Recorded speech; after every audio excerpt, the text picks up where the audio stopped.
예, 창세기 13장 5절부터 11절까지인데요. 우리 같이 내용을 생각하시면서 같이 봉독하겠습니다. 창세기 13장 5절로 11절까지입니다.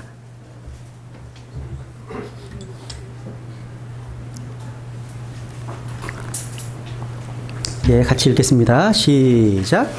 아브라함과 함께 간 롯에게도 양떼와 소떼가 자기 있었으므로 그 땅이 그들을 감당하지 못하여 그들이 함께 거하지 못하였으니 그들의 소유가 많아서 그들이 함께 거할 수 없었더라.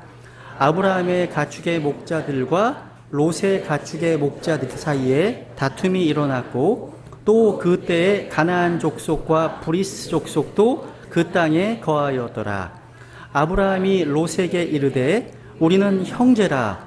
원하노니 나와 너 사이에 내 목자들과 내 목자들 사이에 다툼이 일어나게 하지 말자. 내 앞에 온 땅이 있지 아니하냐. 원하노니 너는 내게서 갈라서라. 내가 왼쪽을 취하면 나는 오른쪽으로 가고 내가 오른쪽으로 떠나면 나는 왼쪽으로 가리라 하니라. 롯이 손을 들어 요르단의 온 평야를 바라보니 내가 소알에 이를 때에 보듯이 그곳이 모든 곳에서 물이 잘 공급되었으며 주께서 소돔과 고모라를 멸하시기 전이었으므로 주의 동산 같고 이집트 땅 같았더라. 이에 롯이 자기를 위해 요르단의 온 평야를 택하고 동쪽으로 옮겨갔으므로 그들이 서로 갈라서매. 아멘. 오늘은 지체들 간에 다툼이 있을 때, 또 형제들 간에 어떤 갈등이 있을 때라는 제목으로 하나님의 말씀 증언하겠습니다. 기도하겠습니다.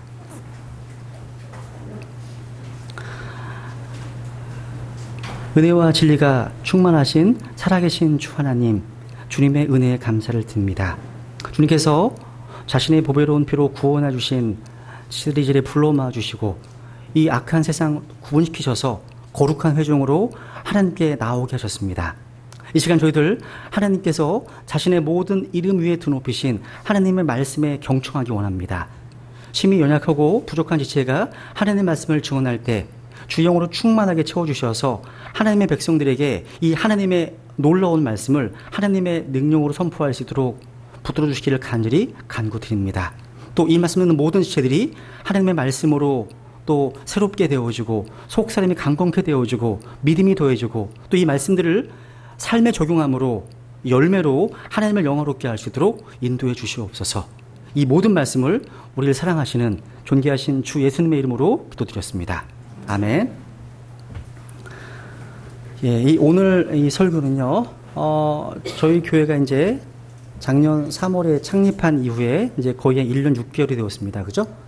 그래서 어느덧 이제 성도님들이 이제 수가 늘어나고 또 수련회를 다녀오면서 형제들 사이에서 또 지체들 사이에서 자연스럽게 발생할 수 있는 이 갈등과 다툼이 있을 때 우리가 어떻게 해야 하는지, 성경은 이에 대해서 뭐라고 말씀하고 있는지에 대해서 한번 정리해야 될 필요가 있어서 한번 준비했습니다. 여러분 유명한 시인 괴테 아십니까? 이 괴테가 남긴 말 가운데 In the beginning, 처음에 갈등이 있었다. 이런 말이 있습니다. 처음에 갈등이 있었다. 그러니까 역사의 처음부터 우리 삶의 장에는 갈등이 존재했다는 말입니다. 이 갈등은요, 어쩌면 우리의 삶에서 불가피한 것인지 모르겠습니다. 우리의 가정에서 또 우리의 직장에서 심지어 구원받은 성들이 모이는 이 우리 교회, 우리의 모임 안에서도 갈등은 존재할 수 있습니다. 제가 이전에 이제 인용했던 그런 예화입니다만, 유명한 스펄전 목사님의 이 전기에 보시면 어느 날 젊은 형제가 찾아와서 이렇게 묻습니다. 목사님, 제가 교회 생활에서 상처를 많이 받아서 그러는데 저에게 완벽한 교회를 하나 소개해 주십시오. 그 말에 스펄전 목사님께서 웃으시면서 이렇게 대답하셨습니다. 형제요. 형제가 만약에 그런 완벽한 교회를 찾거든 내게 꼭 일러주시오. 나도 그 교회의 멤버가 될 것이오. 그러나 당신은 절대 그 교회의 멤버가 되지 마시오. 그러자 그가 왜요? 하고 물었습니다. 왜요? 왜? 당신이 끼면 그 교회의 완벽은 깨질 테니까 말입니다. 깨지니까. 여러분, 불완전한 인간이 모여서 형성하는 모임에는 언제나요, 불완전성이 나타날 수밖에 없습니다. 왜냐하면 우리 안에 내재되어 있는 육신의 죄성과 부패성의 필연적 결과입니다. 자연스러운 거예요. 그래서 우리 인간의 삶의 장에서 이 갈등과 더불어 사는 법을 배워야 합니다. 갈등은요, 피할 수 없는 겁니다. 문제는 이 갈등을 우리가 어떻게 극복할 수 있느냐 하는 겁니다. 이게 중요한 포인트예요. 여기 본문에 보시면요, 이 아브라함과 조카 롯 사이에도 다툼이 생겼습니다. 더 정확히 말하면 아브라함의 목자들과 이 롯의 목자들 사이에서 갈등이 일어난 겁니다. 여기 이제 이 본문 6절에 보시면 이 갈등의 정체가 나오는데요. 보시면 6절에 보시면 그 땅이 그들을 감당하지 못하여 그들이 함께 거하지 못하였으니 그들의 소유가 많아서 그들이 함께 거할 수 없었더라. 갈등의 원인이 뭡니까? 소유입니다. 이 소유가 갈등의 원인이 된 것입니다. 그러니까 이 팔레스타인 땅, 이 가나안 땅에 정착해서 이제 가축의 숫자가 늘고 재산이 늘어가면서 점차 아브라함과 롯의 사이에 갈등이 증가하게 된 것입니다. 사실 이것은 아주 보편적인 삶의 모습이라고 할 수 있습니다. 여러분, 가난할 때 아주 화목하게 살던 형제들이 조금 살만해지니까 재산 문제를 둘러싸고 싸움을 벌입니다. 이런 것들 우리 인생에서 드물지 않게 보게 되는 보편적 삶의 모습이기도 합니다. 근데 여기 아브라함은 이 다툼과 갈등이 이제 한계에 도달했다고 생각했습니다. 더 이상 방치할 수 없는 지경에 이른 겁니다. 그래서 아브라함이 이 문제를 주도적으로 해결하려고 시도합니다. 여러분, 성경이요, 이 다툼과 갈등을 해결한 아브라함의 이야기를 기록한 이유는 오늘날 우리 성경 신자들의 삶의 어떤 장에 존재할 수 있는 갈등에 대한 승리의 모분으로 기록했다고 볼 수 있습니다. 이 부분이요. 여러분, 영혼을 같이 해야 할 사랑하는 사람들이 서로 갈등을 겪게 될 때 우리가 어떻게 해야 될까요? 우린 그 해답을 한번 찾아보려고 하는 겁니다. 첫 번째, 우선 먼저 이 문제의 원인부터 한번 살펴보죠. 우리 원인을요, 두 가지로 추측할 수가 있습니다. 첫 번째는 아브라함 자신의 실수 때문입니다. 왜냐하면 창세기 12장 1절에 보시면 이런 말씀이 있죠. 같이 읽겠습니다. 시작. 그런데 전에 주께서 아브라함에게 이르시되 너는 내 고향과 친족과 아버지 집에서 나와 내가 내게 보여줄 땅으로 가라. 그러니까 아브라함 자신이 하나님의 명령, 너는 내 고향과 친족과 아버지 집에서 나와 말씀하셨습니다. 그죠? 이 명령에 대한 원천적인 불순종을 했습니다. 그러니까 친족에게서 나오지 않았습니다. 롯과 함께 갔습니다. 그러니까 아브라함은 갈대아 우르를 떠나긴 했어요. 메소포타미아를요. 그런데 고향과 친족을 떠나가라는 명령에 온전히 순종하지 못하고 어떤 이유로 자기 조카 롯을 데리고 떠나왔던 겁니다. 그것이요, 드디어 화근이 되어서 아브라함을 괴롭히기 시작한 겁니다. 그런데 이 아브라함과 롯 사이에서 벌어지는 이런 갈등 속에는 아브라함 편에 생각할 때에도 내 잘못도 있다. 내 잘못도 있지. 이 생각하는 것은 정말 중요한 겁니다. 나는 전 잘못한 것이 없다라고 생각할 때 이 둘의 싸움은 더욱 관계를 어렵게 만드는 겁니다. 그래서 나에게도 상당한 책임이 있다라는 생각을 하게 될 때 조금 더 겸손한 접근이 가능할 수 있다는 것. 두 번째 원인.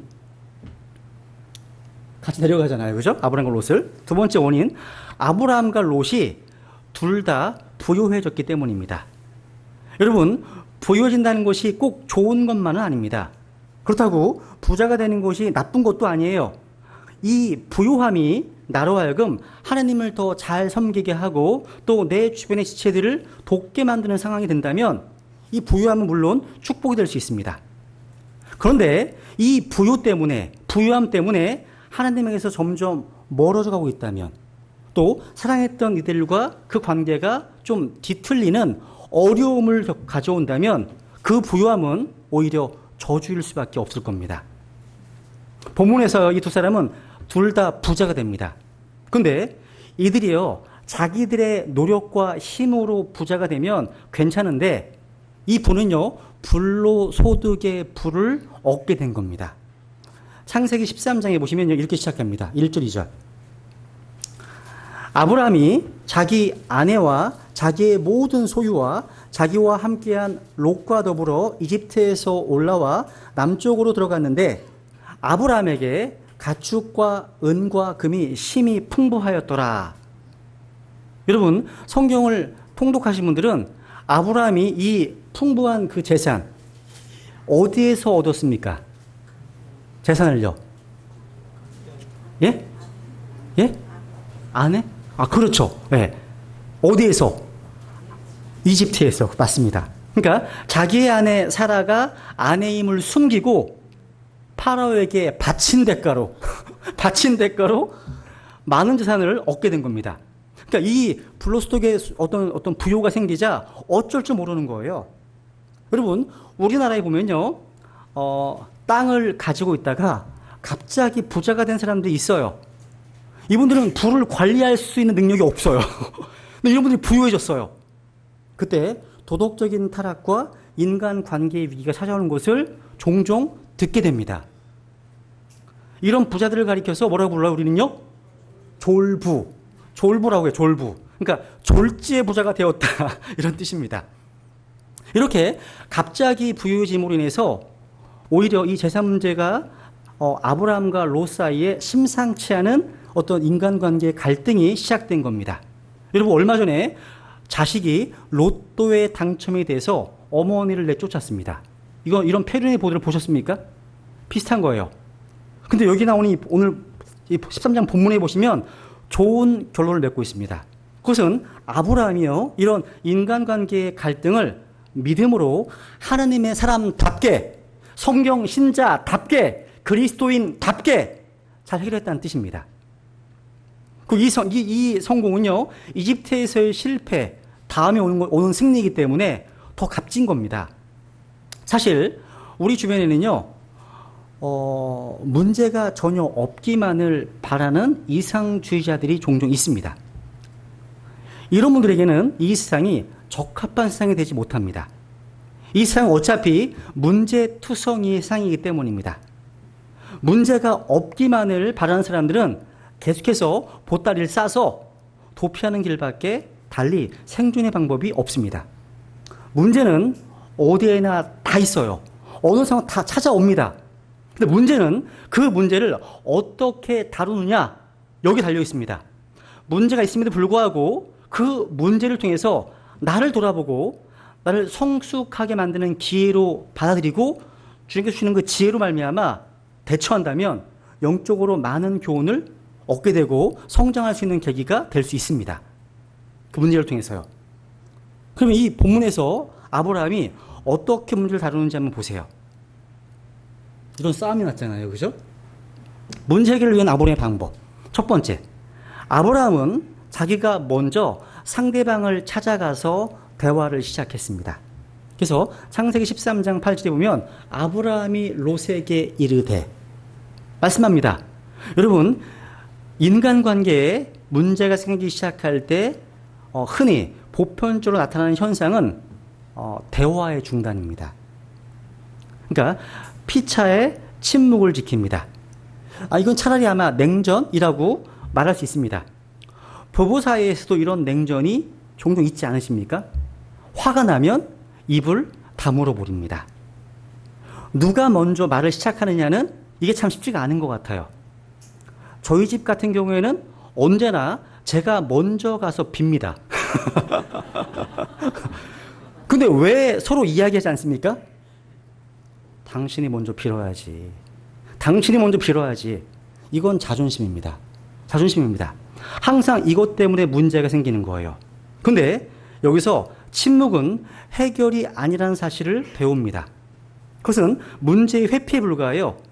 지금 오늘 이 본문에 보면요, 아브라함은 이 문제를 해결하기 위해서 자기가 먼저 대화를 시작했다는 사실이 아주 중요합니다. 이 소통의 중요성을 말씀하고 있는 거죠. 아브라함이 먼저 롯에게 대화를 시작합니다. 여러분, 아브라함과 롯의 관계를 따져보면 아브라함이 윗사람이에요. 더 연장자예요. 롯은 조카거든요.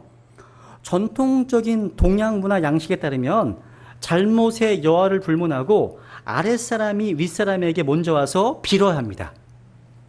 이것이 타당한 윤리적 순서잖아요. 그죠? 근데 본문에 놀라운 점 뭐냐면 아브라함이 높은 사람이고 연장자였음에도 불구하고 먼저 자기 아랫사람 롯에게 찾아가서 대화를 시작했다는 그런 사실입니다. 여러분, 우리 시대의 비극은 뭔지 아세요? 그리스도인들도 마찬가지예요. 대화의 결핍, 한마디로 소통의 부족에 있습니다. 이상하게 우리는요, 대화 대신에 대결을 먼저 생각합니다. 싸우려고 해요. 근데 여러분, 하나님의 사람 아브라함은 자기가 먼저 대화를 시작합니다. 아브라함에게는요, 자존심보다도 하나님의 영광을 위해서 또 좋은 간증을 위해서 이 문제를 해결하는 것이 더 중요했던 겁니다. 그래서 주님의 가르침은 보시면 마태복음 5장에 보시면요, 예수님이 친히 이렇게 말씀하셨습니다. 같이 읽어볼까요? 23, 24절 시작. 그러므로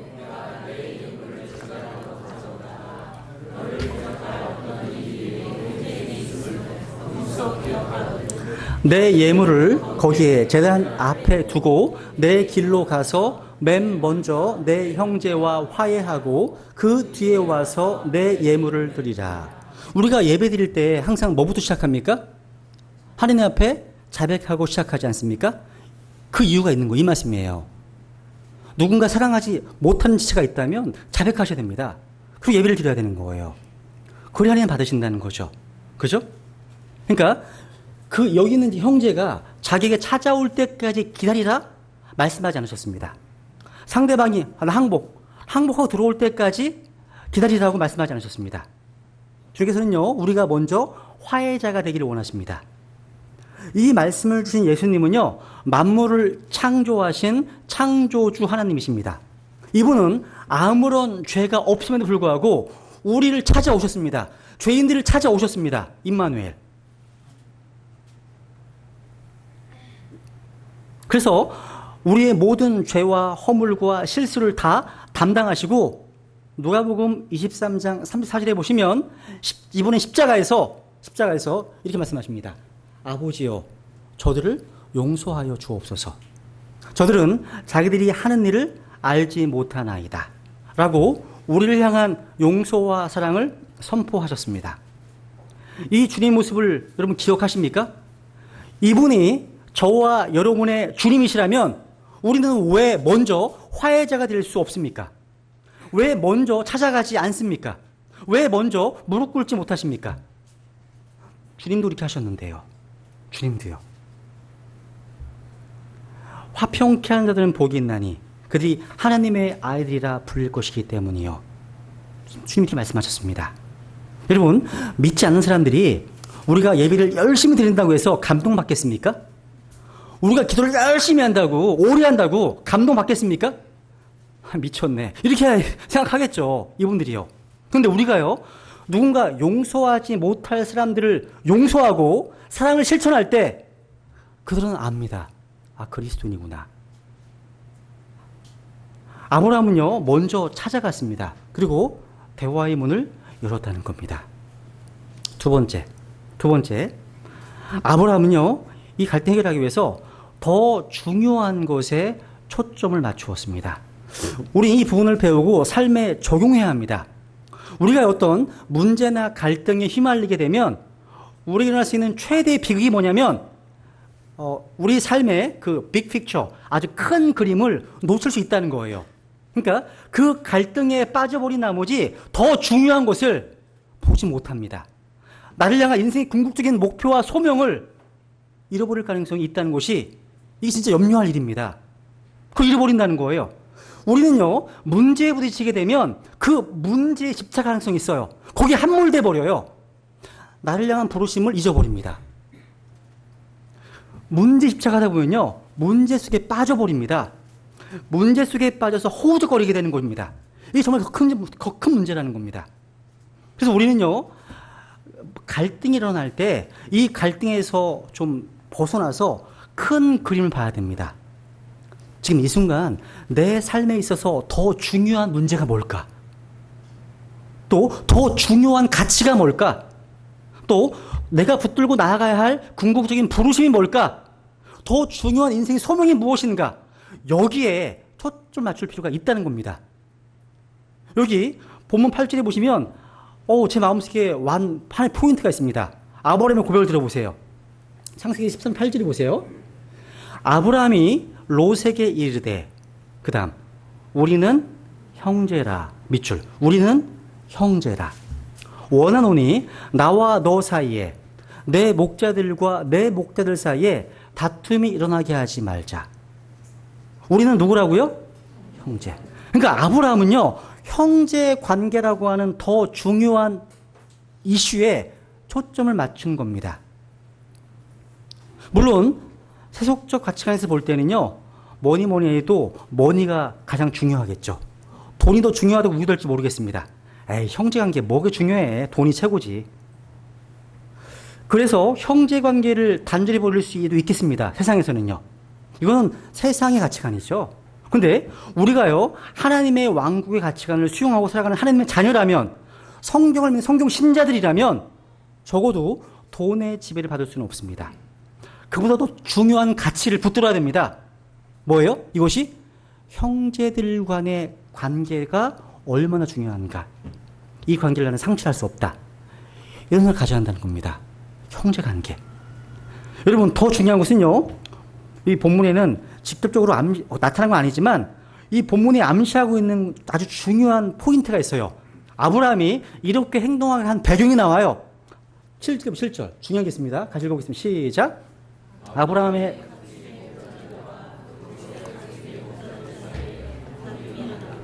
또 그때에 가나안 족속과 브리스 족속도 그 땅에 거하였더라. 잘 보세요. 7절 하반부 말씀을 주목해 보세요. 아브라함의 목자들과 롯의 목자들 사이에 서로 다투는 그 장면에 그냥 그들이 다투었다고 끝나는 게 아니에요. 성령님께서 뒤에 또 그때 가나안 족속과 브리스 족속도 그 땅에 거하였다고 기록합니다. 왜요? 왜 이 말을 기록했겠습니까? 왜 이 말씀이 여기에 기록되어 있다고 생각하십니까? 여러분, 하나님의 백성들이 다투고 있을 때 거기에 믿지 않는 가나안 족속도 있었다고 말씀하고 있습니다. 여러분, 그리스도인의 일거수일투족은요, 누군가가 지켜보고 있고 감시당하고 있다는 이 사실을 아십니까? 다 보고 있습니다. 유심하게요. 직장에서 유심히 보고 있습니다. 세상 사람들이 우리를 주목하고 있어요. 저 여러분을요, 주목합니다. 그래서 우리 중 어떤 사람이 뭔가 잘못을 범하면 금방 뉴스에 초점이 됩니다. 그들은 우리를 주목하고 있습니다. 우린 감시당하고 있어요. 이것이 그리스도인의 삶입니다. 여러분, 이게 살얼음판 거는 것 같은 느낌이에요. 그래서 이마트를 가더라도요, 저는 뭐 음식 시식할 때 못 먹겠어요. 누가 볼까봐. 목사가 어디 이럴까봐. 혹시 알까봐. 여러분도 마찬가지예요. 누가 보고 있는 거예요, 여러분. 그러니까 그들은요, 우리의 삶이 어떻게 다른지를 지켜보고 있다는 거예요. 그리스도인이 아닌 사람들은 우리가 소리치는 메시지에 감동받지 않습니다. 그들은 우리의 행동을 지켜보고 있습니다. 내가 무엇을 믿는가, 무엇을 말하는가, 이걸 보고 있는 게 아니에요. 우리가 어떻게 행동하는가, 이걸 지켜보고 있습니다. 우리의 행동으로 우리의 메시지를 보고 있고, 우리의 믿음이 어떻게 옮겨지고 있는지 그걸 주목하고 있습니다. 이 감시당하고 있는 이 세상의 한복판에서 하나님의 영광을 위해서 하나님의 사람답게 좋은 간증을 보이며 살아갈 수 있어야 한다는 겁니다. 이것이 아브라함이 이 갈등과 다툼을 주도적으로 해결하는 열쇠를 제공하는 배경입니다. 여러분, 그리스도인들이요, 서로 다투고 갈등할 때 믿지 않는 누군가가 우리를 지켜보고 있다는 사실을 한 번만이라도 생각했으면 좋겠습니다. 믿지 않는 사람들의 눈이 오늘 이 베다니 심내교회를 향하고 있습니다. 우리가 어떻게 살아가고 있는지를 보고 있다는 거예요. 이 교회가 부끄러움의 대상이 된다면 우린 쓰임받을 수 없습니다. 하나님의 영광을 위해서 또 우리 주 예수 그리스도의 명예를 위해서 우리 삶이 부끄럽지 않아야 한다는 소명이 우리 마음을 지배하고 있다면 우리가 얼마나 행동을 다르게 하겠습니까? 이게 필요합니다. 그래서 우리는요, 나와 다른 지체만 생각해서는 안 돼요. 나와 그 사람과만 생각해서는 안 됩니다. 그것을 뛰어넘어야 하는 거예요. 더 큰 그림을 볼 수 있어야 합니다. 이 순간 내가 붙잡아야 될 가치가 뭐지? 하나님의 왕국과 그분의 복음을 위해서 내가 어떻게 살아야 하지? 이런 큰 그림을 보고 있다면 우리는 이 갈등 가운데 인내할 수 있습니다. 참을 수 있습니다. 그리고 해결책을 찾을 수 있을 겁니다. 그래서 갈등이 올 때 더 큰 소명과 부르심을 바라볼 수 있는 하나님의 사람들이 될 수 있기를 소망합니다. 세 번째, 아브라함은요, 이 갈등을 해결하기 위한 현실적인 대안을 모색했습니다. 현실적인 대안이에요. 여러분, 현실적인 대안의 반대는 뭐예요? 그렇죠. 비현실적인 대안이죠. 비현실적인 대안이란 뭐예요? 문제 해결에 전혀 도움이 안 되는 어떤 비생산적 노력입니다. 예를 들면 어떤 것도 있습니까? 저는 여기 본문에 나와 있는 아브라함의 케이스에서 가장 비현실적인 방법 중 하나는 이럴 것 같아요. 누가 옳으냐? 누가 틀리냐? 이런 시시비비를 가리는 것이라고 생각합니다. 여러분, 시시비비를 가리는 것으로 갈등이 해결됩니까? 해결 안 되더라고요. 별로 도움이 안 되면서 오히려 갈등을 증폭시키더라고요. 제 경험이 그래요. 경험이요. 여러분, 어떤 판사님의 에세이집에 그런 글이 있습니다. 이분은요, 자기 일생의 법조인 생활을 회고하면서 자신의 판결한 것 가운데 3분의 2 정도는 옳고 그름을 판단할 수 없는 것들이라도 고백하고 있었습니다. 그러니까 주관적으로 옳을 수도 있고 틀릴 수도 있는 문제들, 대부분 그런 것을 가지고 판결을 요청할 때 자기가 얼마나 딜레마 속에서 법조인 생활을 해왔는지 모른다는 것입니다. 그렇습니다. 우리 인생에는요, 옳고 그름의 문제가 아닌 것들이 너무 많아요. 그러니까 옳을 수도 있고 그럴 수 있는 문제들, 자기 주관적 판단에 따라서, 자기 어떤 사고에 따라서 옳을 수도 있고 그럴 수도 있는 문제들이 훨씬 더 많아요. 명백하게 옳고 그런 것을 나눌 수 없는 문제들이 너무 많다는 말이에요. 제가 한 달 전쯤인가요? 어떤 목사님과 이제 식사를 하면서 이제 교제를 나눴습니다. 근데 그분이 그러시더라고요. 요즘 들어와서 성경이 아마 고린도 4장 말씀 같은데요. 아무도 판단하지 말라. 이 말씀이 진리인 것 같다. 간증하시더라고요.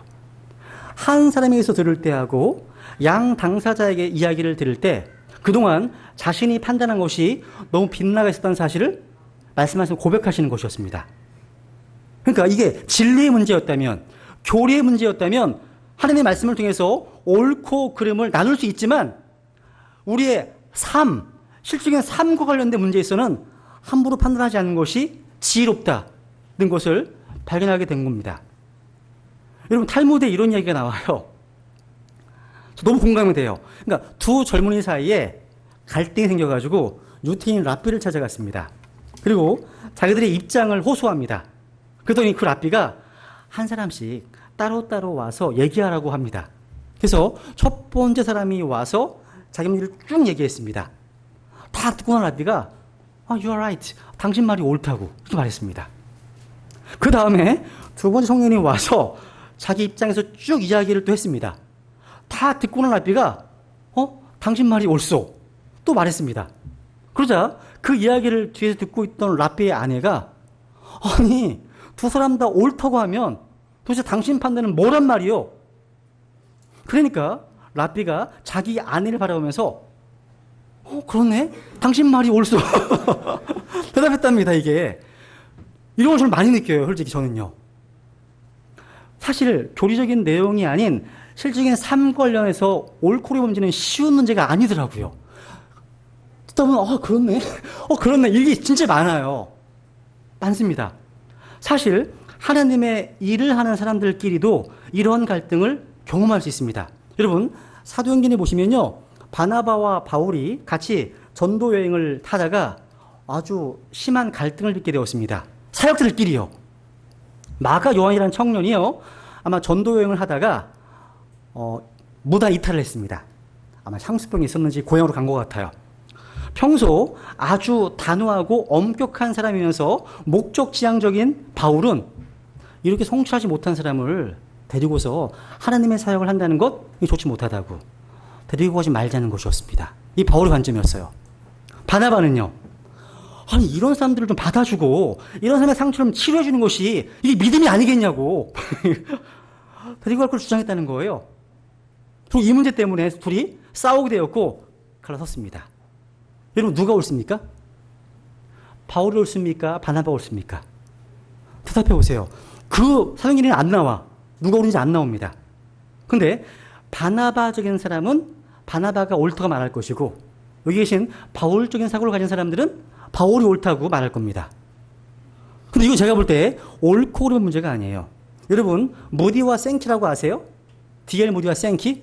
모디는 말씀 사역자였고 생키는 찬양 사역자였습니다. 모디가 거리에서 복음을 선포할 때 그 선포하기 전에 생키가 찬양으로 마음을 준비시켰습니다.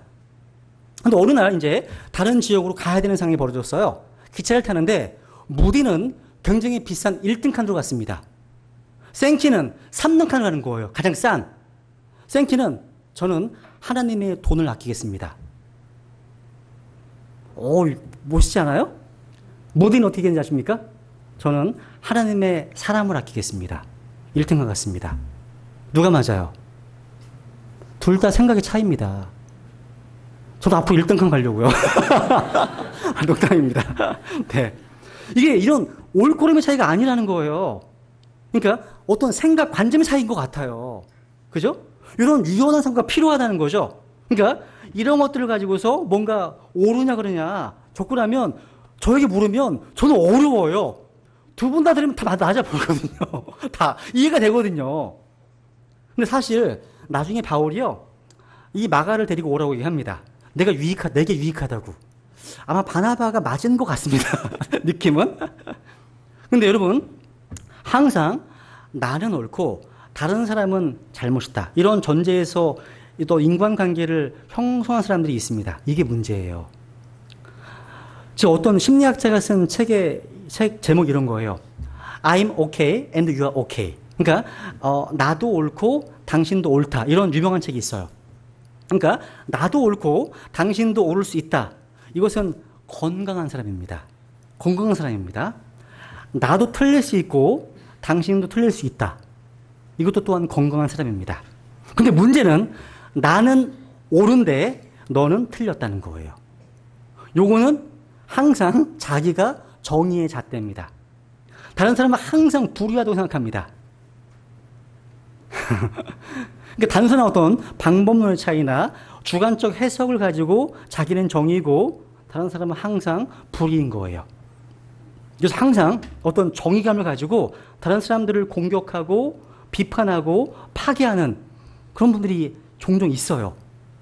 여러분 정신의학계에서는요. 이런 분들을 죄송하지만 환자라고 봅니다. 이것은 치료해야 될 병입니다. 치료하지 않으면 자신도 불행하고 교회 모임도 불행하게 만드는 사람입니다.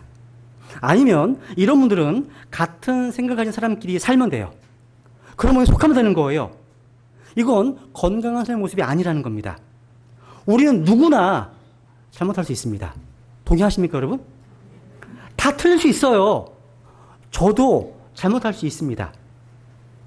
다른 사람도 잘못할 수 있습니다. 그렇기 때문에 우리는 보다 어떤 건강한 대안을 함께 현실적으로 모색할 수 있어야 합니다. 나는 정의요. 당신은 불의요. 라고 소리치는 사람이 아니라 함께 더 좋은 대안이 뭘까? 이렇게 모색할 줄 아는 그 사람이 지혜로운 사람인 겁니다. 저는 오늘 이 아브라함의 힘을 통해서요. 주님께서 저 여러분들에게 지혜를 주셔서 갈등이 많은 어떤 삶의 현장에서 이런 현실적인 대안을 찾아갈 줄 아는 하나님의 사람이 될 수 있기를 간절히 소망합니다. 네 번째. 마지막 네 번째. 아브라함은요, 문제 해결을 위해서 믿음에 근거한 결단을 내렸습니다. 아브라함은요, 대안만으로 만족하지 않았습니다. 이제 어느 한순간 결단을 내려 합니다. 어떻게 결단하느냐? 믿음의 선택을 해야 합니다.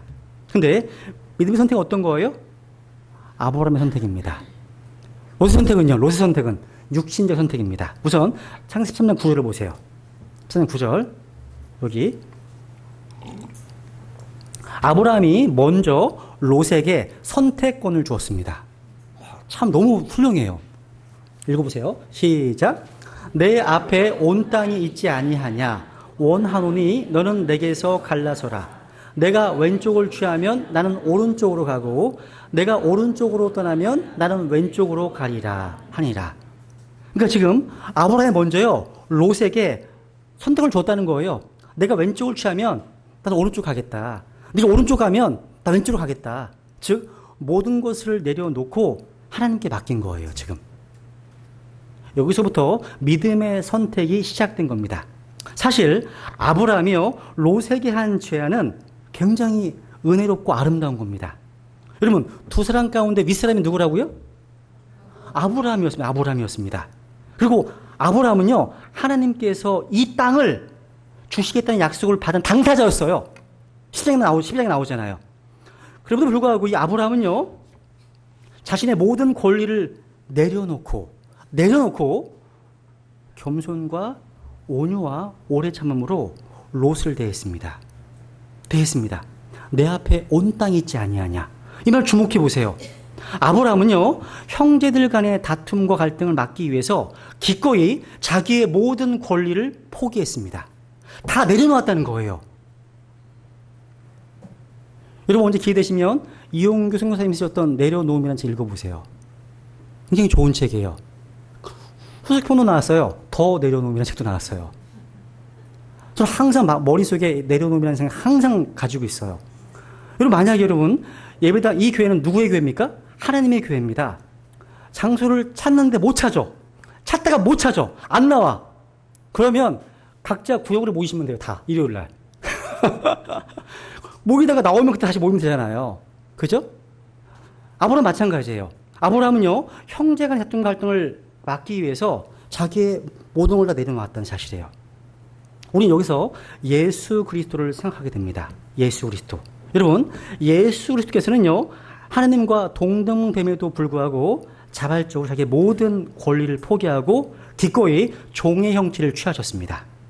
여러분, 예수님은 하늘과 땅의 모든 권능이 그분께 있었습니다.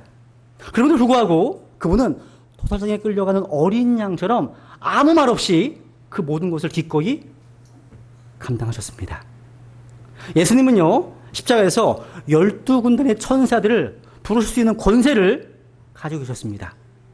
그럼에도 불구하고 그러한 권세를 포기하셨습니다. 예수님은 어떠한 죄도 범하지 않으셨고 죄와 상관이 없는 분이셨습니다. 그러나 그분은 우리를 구원하시기 위해서 자신이 죄가 되셨고 우리를 대신해서 십자가에 죽기까지 순종하셨습니다. 그렇습니다. 우리 주님께서는 자기의 모든 권리를 다 포기하셨습니다. 그렇게 하심으로 우리가 다를 본을 남기신 거예요. 본을요. 이게 아브라함의 믿음의 선택이었다는 거예요. 근데 여기 10절에 보시면 10절 11절 읽어볼까요? 롯의 선택이 나옵니다. 육신적 선택입니다. 읽겠습니다. 시작. 롯이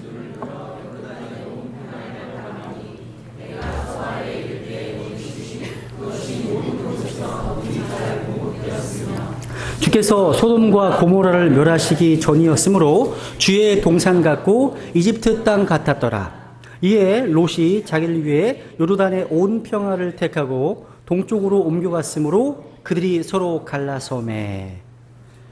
이 롯의 육신의 선택이 보이십니까?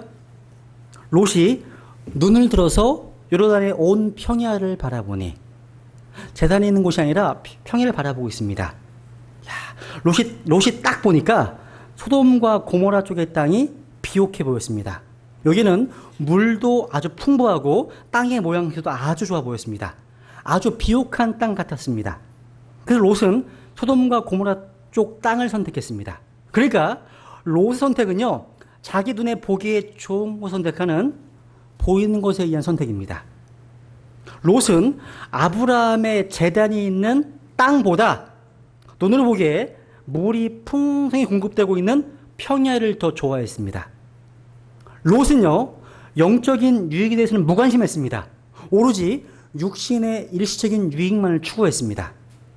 오늘날에도 얼마나 많은 신자들이 이 롯의 이런 악한 본을 따르고 있습니까? 근데 아브라함은요, 롯이 선택하고 난 나머지를 선택했습니다. 소돔과 고모라 쪽이 아닌 어느 땅이었습니까? 헤브론 땅, 스트렝스, 힘을 의미하는 헤브론 땅을 선택했습니다.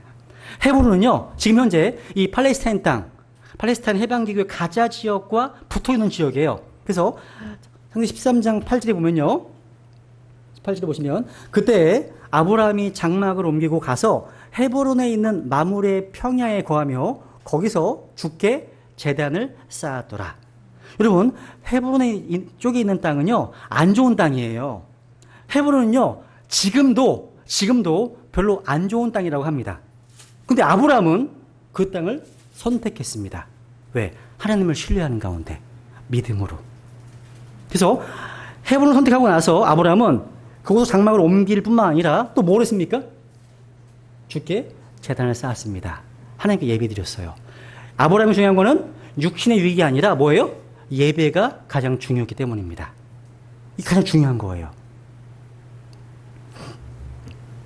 그래서 비록 눈으로 보기에는 안 좋은 땅이지만 아브라함은 믿음의 선택을 한 겁니다. 여러분, 성경이 믿음을 설명할 때 눈으로 보는 것과 대조하고 있다는 것을 기억하십니까? 그래서 고린도서 9장 7절에 보시면 우리는 믿음으로 걷고 보는 것으로 걷지 아니하노라 말씀하십니다. 믿음은요, 단순히 눈에 보이는 것에 의해서 뭘 선택하거나 결정하지 않습니다. 그런데 롯은 딱 보니까, 눈으로 보니까 소돔과 고모라가 아주 비옥한 땅으로 보였다는 거죠. 그래서 선택했습니다. 그것은 뭐예요? 믿음이 아닙니다. 믿음이 아니에요. 보이는 것에 따라서 결단하는 믿음은 아니라는 거죠. 그죠? 여러분, 믿음은 뭐냐면 보이지 않는 하나님을 생각하고 하나님의 성품을 생각하고 하나님의 섭리를 생각하면서 보기엔 안 좋아 보이지만 하나님, 제가 하나님께 맡기겠습니다. 내겐 손해 같지만, 내겐 희생 같지만 하나님을 의뢰하고 선택하고 결정하겠습니다. 이게 믿음인 겁니다. 여러분, 예기치 못한 인간관계 때문에 우리 마음이 상처와 아픔을 경험할 때, 또 예기치 못한 인생의 어떤 폭풍과 회오리바람이 내 삶에 몰아닥칠 때 진짜 믿음의 진면목이 나타나기 시작합니다. 문제가 등장했을 때 여러분의 반응을 보면 그분의 믿음을 알 수 있습니다. 등장하는 거예요. 그때 어떻게 행동하십니까? 아브라함처럼 믿음으로 예배의 우선을 두면서 행동하십니까? 제단을 쌓으면서? 아니면 롯처럼 눈에 보이는 대로 행동하십니까? 그 행동하는 것이 진짜 나의 모습입니다. 여러분, 아브라함은요, 손해를 보는 마당에서도 보다 중요한 가치를 의식하고 하나님의 사람답게 살기를 원했습니다. 결과는요, 결과 어떻게 됐습니까? 롯이 선택한 소돔과 고모라는 나중에 불바다가 되었습니다. 아브라함 선택이 옳았습니다.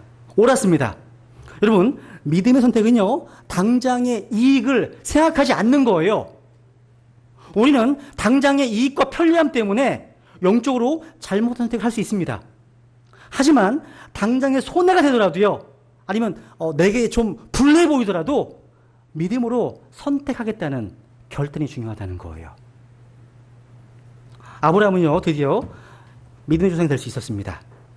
롯은 지금까지도 이렇게 잘못된 선택의 모본이 되고 있습니다. 아브라함은요, 마지막 승리자가 된 겁니다. 이 갈등을 극복한 이 아브라함의 승리가 저 여러분에게 무엇을 교훈하고 있습니까? 우리는 갈등을 피할 수 없습니다. 여러분, 예수 그리스도의 생애를 보아도 갈등이 있었습니까? 없습니까? 있었습니다. 우리는 예수님의 십자가를 향해 가까이 갈수록 주님의 생애 가운데 더 많은 갈등과 다툼이 증폭되는 것을 볼 수 있습니다.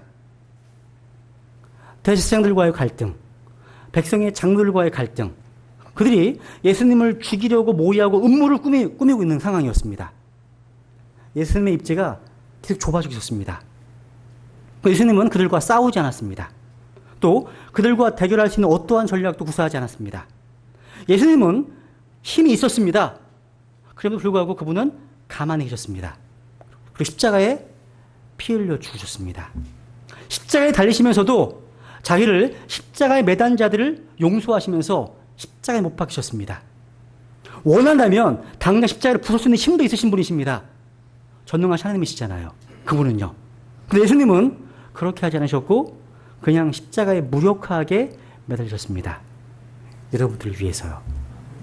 근데 바로 그분이 오늘 저와 여러분들에게 영광과 찬송을 받으시는 우리 구주와 주님이 되십니다. 그것이 하나님의 방법이었다는 거예요. 바로 예수 그리스도의 제자로서 그분을 따르기 원하는 여러분과 저라면 우리 삶의 장에 있는 여러 가지 갈등만 생각하지 말고 좀 큰 그림을 바라보십시오. 우리가 붙잡아야 될 위대한 부르심을 바라보십시오. 그리고 우리를 부르신 하나님을 바라보십시오. 그리고 현실 속에서 최선의 대안을 모색하십시오. 그리고 결단의 순간 내게 좀 손해가 있다 하더라도 내가 좀 불리한 것 같다 하더라도요. 믿음의 선택을 해서 최후의 승자가 될 수 있도록 여러분 지금 주님 앞에 결단하시고 은혜를 구하겠습니다. 잠깐 기도하시겠습니다.